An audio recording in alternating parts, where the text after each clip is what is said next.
We check in here on Yahoo. Kevin Iole is here with us, our MMA lead writer, as we want to talk about the Toronto sellout. Kevin, you a little surprised? 42,000 initially, 55,000 they finished up with. What do you think? Well, Steve, you have to be surprised. I mean, the UFC record for tickets was 24,000. I mean, the number they got is kind of like a Japanese MMA number that they've had. But Dana White has said Toronto was going to be a huge market for them, and it proved to be correct. I mean, you have to be surprised by the volume of the number, but, all indications were that Toronto was really going to be a major market. I think it's because MMA is big in Canada, but Toronto also is in a good spot travel-wise for a lot of big cities. You're going to be able to draw from Canada, but you got a lot of people in the Midwest that it's easy for them to get to in the U.S. to get to Canada. So I think it's really a natural spot, and I think Toronto has just guaranteed itself at least 2 appearances a year on the UFC schedule. How does this type of crowd rate with some of the big crowds in the past with boxing, whether it's Vegas or Dallas, and also wrestling? Because I know some of the wrestling numbers, like they've had huge numbers, like 60,000 at Skydome / Rogers Center, but I think it was only like $70 a ticket. Yeah, I think the thing here that's really fascinating is they have an $11 million gate, which essentially, Steve, is about 2 times higher than they've ever had before.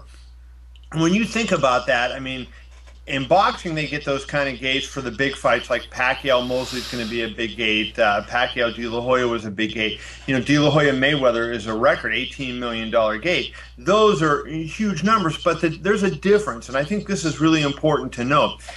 The tickets at the Rogers Center were sold to fight fans. There were people like you and I who like to see the fights, who want to go and waited in line to buy the tickets, online or in a line, either way.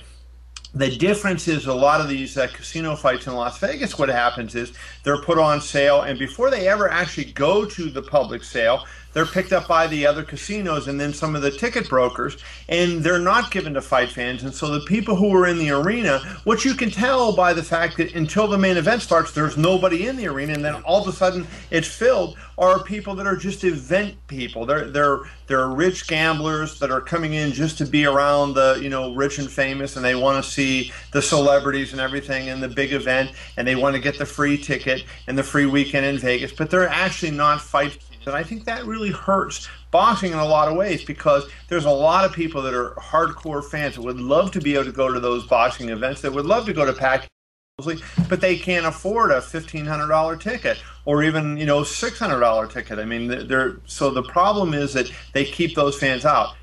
On the UFC 129 ticket sale, these are all fans, and that is huge. You're a longtime boxing writer, so you deal with Bob Arum. What's Bob's opinion of this? Because in the past, Arum has kind of ripped MMA for phoning up the numbers a little bit. I mean, 55,000, if that's what they sold, is 55,000. Yeah, I mean, he accepts it, and he understands that it's growing, and that he has a lot of respect for Dana White and Lorenzo Fertitta for the job of marketing that they're doing with the company. And I think what you're seeing is Todd DeBuff, the top-ranked president, is taking a lot of elements that have made the Ultimate Fighting Championship successful and bringing it into top-ranked boxing shows. And I think Top Rank is really poised to do a lot of really good things in boxing because of some of the infrastructure that Todd DeBuff has been putting in place, and they're going to steal a lot of the elements that have made the UFC successful. And they say imitation is the sincerest form of flattery, and I think that's what we have going on here. I also heard that you got a little feedback from Mike Tyson on MMA. Yeah. I talked to Mike Tyson the other day. I'm going to have a story up on Yahoo Sports next week. And Mike is a big MMA fan, loves the UFC. And I asked him about why he thought there was this disconnect in boxing where, you had really good fights that weren't getting tickets. I actually asked Tyson what he thought of the Montiel Donaire fight, and he didn't know who they are. And there are 2 guys that are in the top 10, and just a great fight. And Mike didn't know who they were, and he basically brought it to marketing and the way the in-arena night is set up. He pointed out, he said, you go to a boxing match, they have a fight, he goes, everybody's all jazzed up, and then the fight walks out of the ring, and then you wait another 15 minutes for something happens. The arena's dead, there's nothing going on, and he goes, everybody's just looking at each other. He goes, you go to an MMA fight, and it's lively, there's a lot of production, there's a lot of music, and he goes, you can dance. He goes, it's a party the entire time. And he's 100% right. So the fight lands in Toronto. You got 55,000 for UFC 129. There's been talk of Dallas in the past. Does this pretty much end all the talk of stadium fights in the U.S. because the fans in Canada are so rabid? And why take a chance? You can get a big crowd in Toronto. Well, I think they're going to continue to move it all around the world, Steve, and I think, of course, they're going to go to Dallas. And I would expect if the Anderson Silva-George St. Pierre fight comes off, if St. Pierre does beat Jake Shields at 129, I think that fight will be at Cowboys Stadium. It's a natural. When you see that gigantic scoreboard, I mean, it's just incredible. And I think that Dana White is really concerned about keeping the experience. One of the reasons he was reticent to go to Toronto in the first place in the Rogers Center, he knew he would get a big crowd there, but he was worried about the in-arena experience for his fans. So he went there and they looked at it and they figured, hey, they could put 50,000 in and still keep the same atmosphere for the fans as they have when they have 18 or 20,000 in an arena. Dallas is going to be able to do that. I was there for both Pacquiao fights that were there. They were able to do that. It was a great atmosphere because there's a lot of room and a really good sound system, and of course that gigantic scoreboard that is absolutely incredible.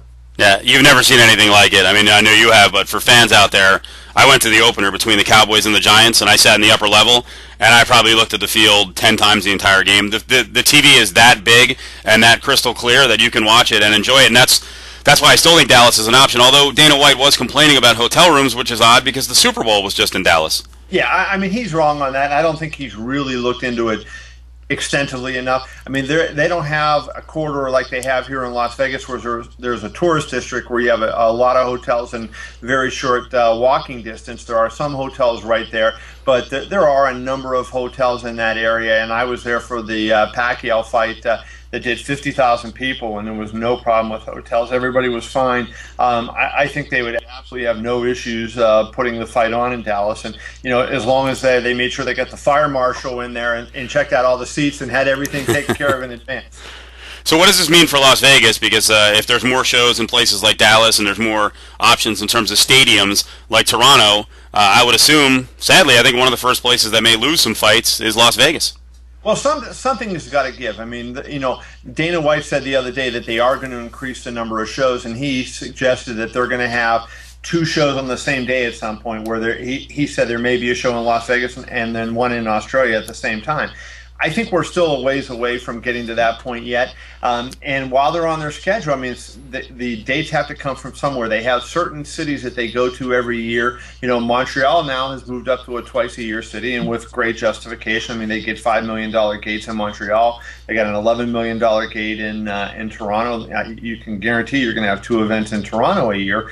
So I think Las Vegas, which has at least 6 shows, may be the one. The economy in Las Vegas, Steve, as you know, is really bad. And while the economy is in this kind of shape, it's difficult to get the really big numbers. They did very well for UFC 126, not so good for UFC 125. And I think that they're going to have to kind of pick and choose. I think you may see a show or 2 less in Las Vegas than you have now. They're never going to entirely go away from Las Vegas because, let's face it, Las Vegas, there's a certain cachet about coming here. It's Zuffa's home. It's the home of the Ultimate Fighting Championship. It's Dana White's home. It's Lorenzo Fertitta's home. They're going to come here, and nobody does big events better than Las Vegas. But the economy has to get a little bit better. And once the economy gets better, I think that they'll get back in the mix. But I do anticipate that in the short term, while these other cities are really doing extraordinarily well, Las Vegas suffer.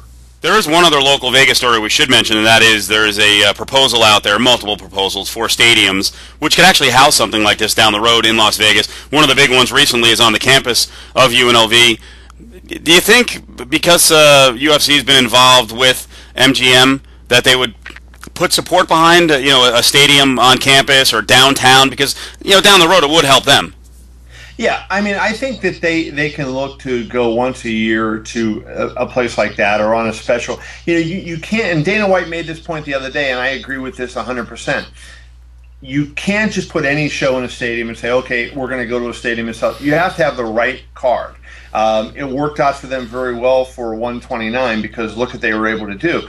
George St. Pierre against Jake Shields, a really big welterweight title fight. Jose Aldo on there. Jose Aldo being one of the top 3 fighters in the world. Now you have 2 of the top 3 fighters in the world on, and they have a lot of guys that they can put fights together that it's going to fit, so that you're going to have a really big card, a little bit extra stacked than you normally would with their big names.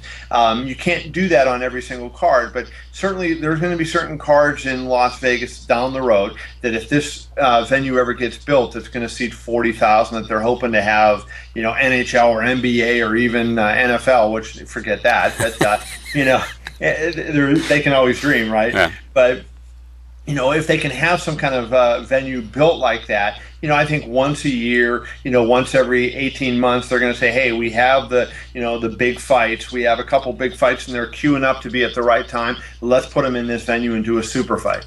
All right, Kev, we appreciate it. The Super Bowl hangover is gone, and that's finally why we got Kevin back on here. He was a little down in the dumps for a couple of weeks. I'm ready for the Pirates, Steve. Oh, wow. All right, see you, Kev. Thank you.